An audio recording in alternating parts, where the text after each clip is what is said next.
Have you ever been excited to go on a backpacking trip only to have to cancel because your friends bailed on you again? Are you tired of hiking in large groups that start and stop, waiting for every straggler? Or are you just tired of not being able to hike your own pace, either being slowed or being rushed by others? Or are you looking to push yourself, hiking bigger miles? Do you have a goal to section hike or through hike a certain trail? If you've answered yes to some of these questions, I think you're going to find this video very helpful. I'll be sharing my best tips on going solo. Let's jump into it.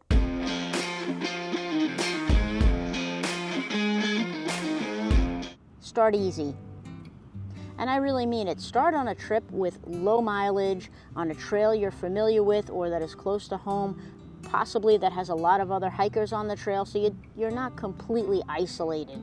Ease your way into being alone on the trail. I would also suggest planning an itinerary of how many miles you do for the day, and don't go to the max of your capability. Keep it easy. This way you have plenty of time to get into camp before dark, get all your camp chores done, set up your tent, you'll do your water filtering, have a nice dinner, get your bear line hung, or use a ursack or a bear box if there's one at the camp, and just to get yourself settled into camp before it gets dark. Plug it up. I recommend bringing earplugs on your backpacking trips. These little babies weigh practically nothing, and they guarantee you a great night's sleep. Not only blocking the noise out from other potential snoring hikers. Now, if you've ever been tent camping, a mouse can sound like a bear in camp, muddling around, looking for any scraps of food. So I recommend putting in some earplugs and getting a good night's sleep. If you're anything like me, when you first went solo backpacking, you were scared of anything that went bump in the night. What would happen is the sound of the leaves rustling would wake me up, or the sound of somebody getting out of their tent, or the sound of a little creature coming through camp, or sometimes something bigger than a little creature. And I found that would wake me up, keep me awake, and then everything would be going through my mind, and I get myself all worked up, and I wouldn't get any sleep. So I found bringing these earplugs helps. Know thy gear. This is really crucial. To know your gear, know how to use it, know how to set up your tent, know how to use your cook system, know how to use your water filter, know how to hang a bear line. Not every campsite has a bear box, and securing your food is very, very important if you want to keep the creatures out of your campsite. I would also recommend having some experience in setting your tent up in different types of weather. Rain, wind. If you don't know your gear and you encounter these situations, it can take you a longer time to set up your camp. Use electronics for good. A lot of people say, well, you're going out in nature, you should disconnect from the world, or, you should really listen to the sounds of nature. Well, sometimes when you first start solo backpacking, you might feel a little lonely, or you just might feel very isolated, even though you're enjoying the experience of hiking alone.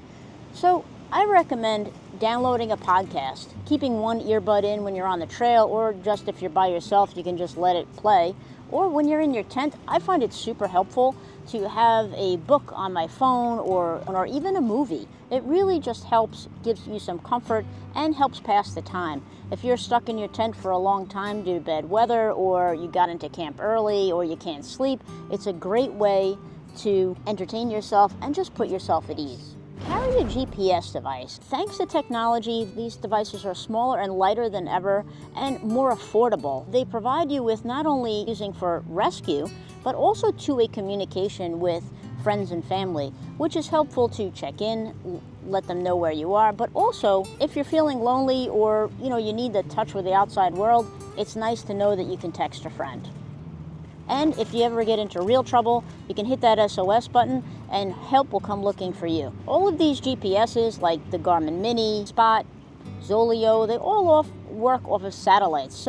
And you just have to make sure that your GPS device is hitting some sort of open sky, where it just has to have just a small opening, so when the satellite passes over, it catches signal. So always a good idea to carry a GPS of some sort. Build in redundancy in your gear kit. Starting with your cell phone, I recommend bringing a fully charged cell phone, but also bringing a battery bank so that you can have the ability to charge your phone over a day or two, depending on how long you're out on trail. They come in all different sizes and all different weights. Mine weighs 10 ounces, but it is 20,000 amps, so it does charge my phone for 4 or 5 days, so that's what I carry. But on shorter trips, I might carry my smaller battery that only has 10,000, and that will last me 2 or 3 days. It also depends on how much you use your phone, so that's something to keep in mind. But you can't go wrong with having a fully charged battery and a battery bank. The next thing to build into your kit for redundancy is a space blanket. Space blanket weighs maybe 2 to 3 ounces. If you get into camp and you're chilly and you've set up your gear and you can't get warm fast enough and you're wet,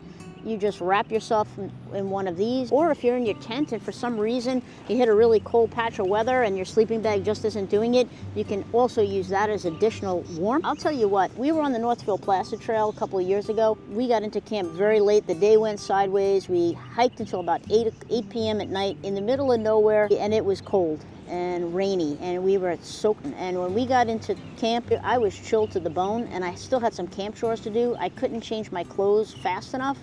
The first thing I did was get a space blanket around me, boil some water, and get some hot fluid in me. After I was hydrated and warmed up a bit, I was able to finish my camp chores, change my clothes, and get into my sleep gear. But without that space blanket, I would have been very uncomfortable, and the experience might not have been the same. Another thing to build into your kit for redundancy is to just bring a little spare food. Every backpacking trip I go in, I usually have an extra protein bar of some sort, usually about 400 to 500 calories, and a couple of quick energy chews that will give me energy quickly, and a cube of broth. That's in my emergency food packet in case, one, I run out of food or I get stuck and I really have to spend an extra night in the woods. I know that I have at least one meal of food. For clothing, I would recommend building a layering system. Having a few different layers that you can use in case you get chilly. So just bringing one big puffy jacket on a backpacking trip is not really that helpful, but having a mid layer, an insulating layer, and wind or rain protection makes for a smarter kit because you can layer on.